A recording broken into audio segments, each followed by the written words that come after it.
بسم اللہ الرحمن الرحیم۔ ڈیئر اسٹوڈنٹس، السلام علیکم۔ آج کا ہمارا لیکچر اسپیشیز کے اوپر ہے۔ تھرڈ چیپٹر ہم نے اسٹارٹ کیا ہوا تھا بایو ڈائیورسٹی کے نام سے۔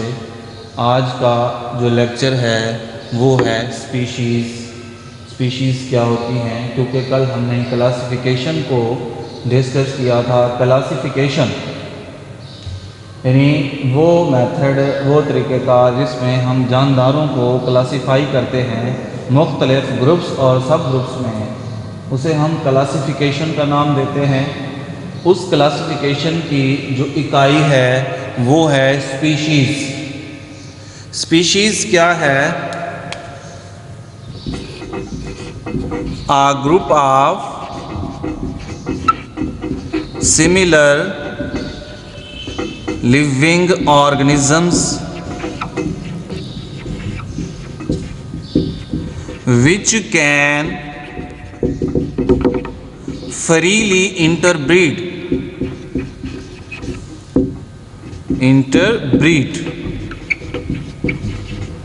among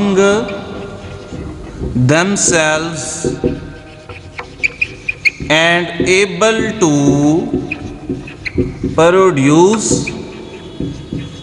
a fertile offspring. Fertile offspring سے مراد ہوتا ہے which have ability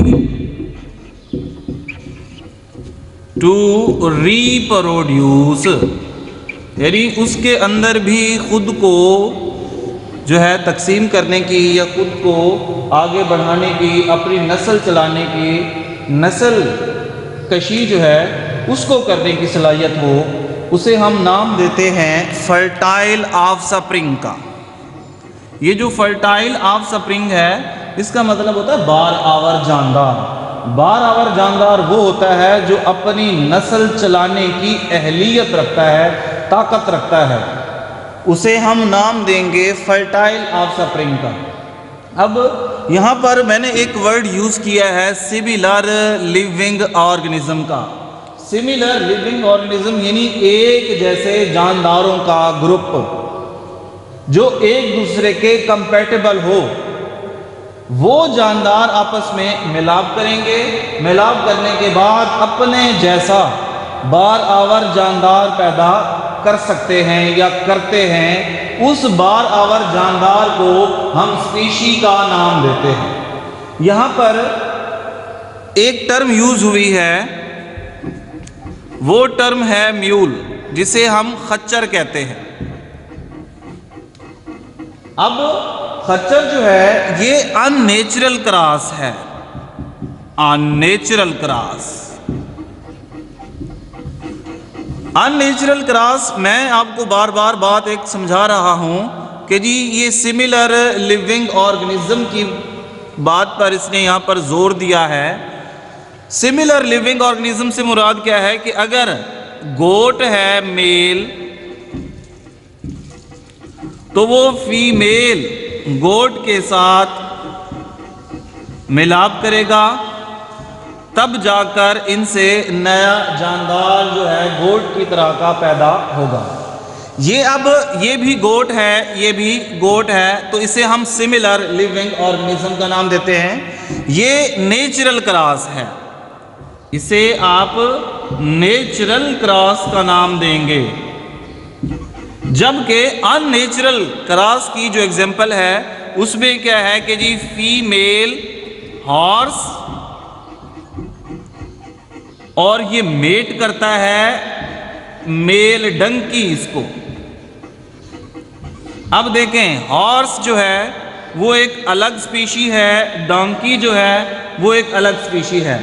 اب اس کو ہم سملر لیونگ آرگنزم کا نام نہیں دے سکتے، کیونکہ یہ ہارس یعنی گھوڑا، یہ ڈانکی یعنی گدھا، گدھا اور گھوڑا کبھی ایک جیسا نہیں ہو سکتا۔ اس کی الگ سے کلاسیفیکیشن ہے، یہ ایک الگ جاندار ہے، یہ ایک الگ جاندار ہے۔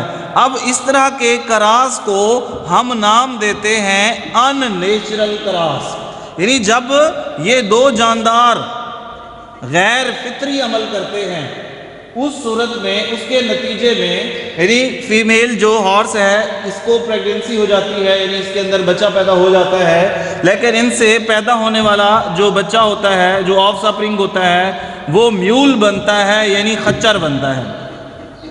اب یہ خچر جو ہے یہ انفرٹائل ہے، یعنی اس کے اندر اپنے آپ کو ریپروڈیوس کرنے کی طاقت نہیں ہوتی، یہ اپنے آپ کو ریپروڈیوس کرنے کی اہلیت نہیں رکھتا۔ انفرٹائل کا لفظ آ گیا ہے، اٹ مینز یہ بار آور نہیں ہے۔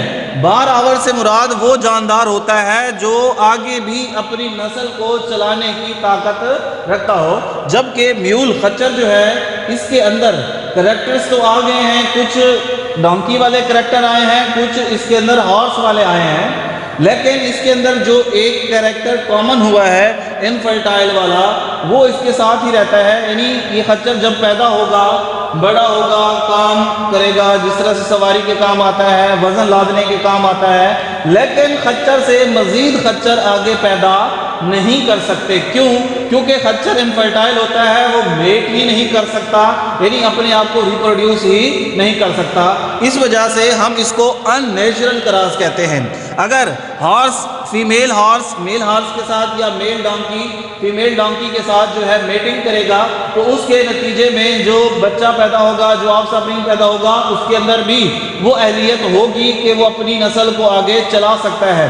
جب کہیں پر ان نیچرل کراس آئے گا، یعنی غیر فطری عمل ہوگا، تو اس صورت میں اگر ان کیس بچہ پیدا ہو جاتا ہے، آف سپرنگ پیدا ہو جاتا ہے، اس آف سپرنگ کے اندر چند جو ہے وہ تبدیلیاں آتی ہیں، کیونکہ وہاں پر دو اسپیشیز کا جو ہے ان نیچرل کراس ہو رہا ہوتا ہے، غیر فطری عمل ہو رہا ہوتا ہے۔ یہ تھا بیٹا آج کا ہمارا لیکچر، اس میں اسپیشی کی ڈیفینیشن ہے اور ان نیچرل کراس، ان نیچرل میٹنگ کی ایگزامپل دی گئی ہے، یعنی ان نیچرل کراس جو ہے وہ کیا پیدا کرواتا ہے، ہمارے ہاں میول یعنی خچر کو پیدا کرا دیتا ہے۔ آج کا لیکچر اتنا ہی، کل انشاءاللہ ہم ہسٹری آف کلاسیفیکیشن کو ڈسکس کرتے ہیں۔ اپنا بہت سارا خیال رکھیں، گھر میں بیٹھیں۔ کل تک کے لیے اللہ حافظ۔